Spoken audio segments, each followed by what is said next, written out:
Okay, I hope you can hear me. So, the story of Frontwards is taking place around the era of Y2K scare. The setting is any city of Central or Eastern Europe. It's an era where quickly built glass high-rises are overshadowing the narrow city streets. It's an era where digital and analog still exist side by side. Frontwards is a story of a homicide detective, Kamila. Kamila is a single mother to a boy called Bubble. And Bubble is a typical Generation X teenager who likes to spend as much time as possible alone. And in each episode, we witness Kamila's desire to reconnect with her son.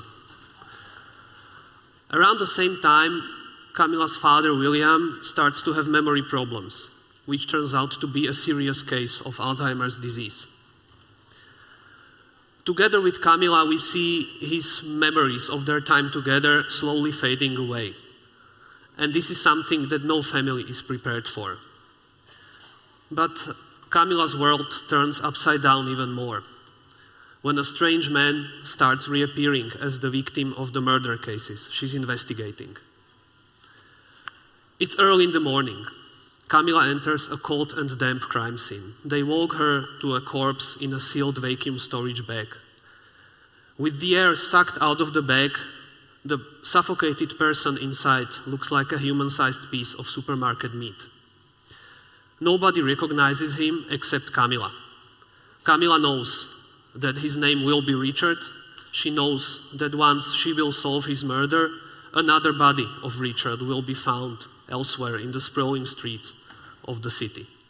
It will be the same person with the same face, but with a different identity. Previously, he was a lawyer, then a courier, and now he's an architect. And he's always killed differently. Only Kamila is aware of this repetition.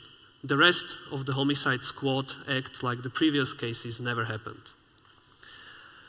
At first, Kamila thinks she's alone in this strange loop of shifting realities. But then the answer to this mystery turns out to be where she least expects it, in her own family. Kamila's father, William, who is struggling with Alzheimer's disease, is the only one who suddenly remembers bits and pieces from Kamila's previous cases. And not only that, he senses patterns in them. So what for the others seem just like ramblings of an old man makes sense to Kamila.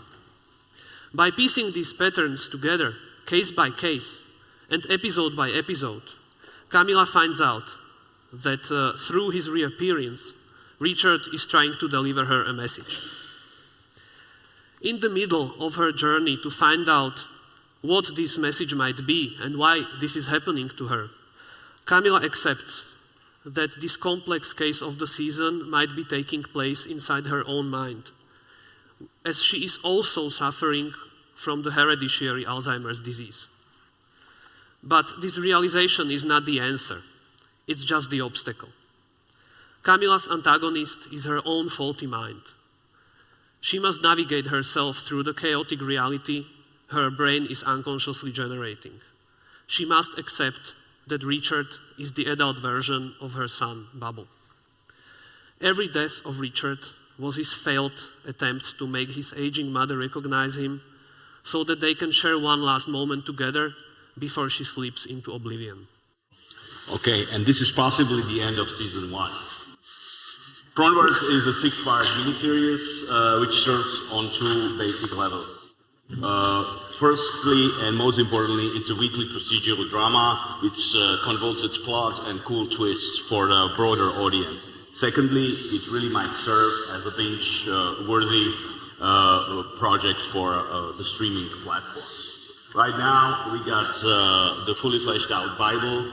The first episode is fully written. The second episode is in the first draft.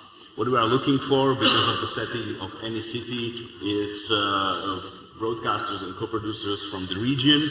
We are obviously looking for the locations The actors might be discussed, and if it makes sense, the HODs and so on, if the co-production makes sense. Frontwards is a meta-procedural about a detective who never gives up. But at the same time, it's an intimate story of a family that is separated by memory loss. The most personal elements are based on my experiences of losing my grandfather to Alzheimer's disease back in the 1990s. Together, we want to create a high-concept miniseries that explores the relationship between memory and reality. But at its core, Frontwards is a story of a mother and her son. Thank you very much.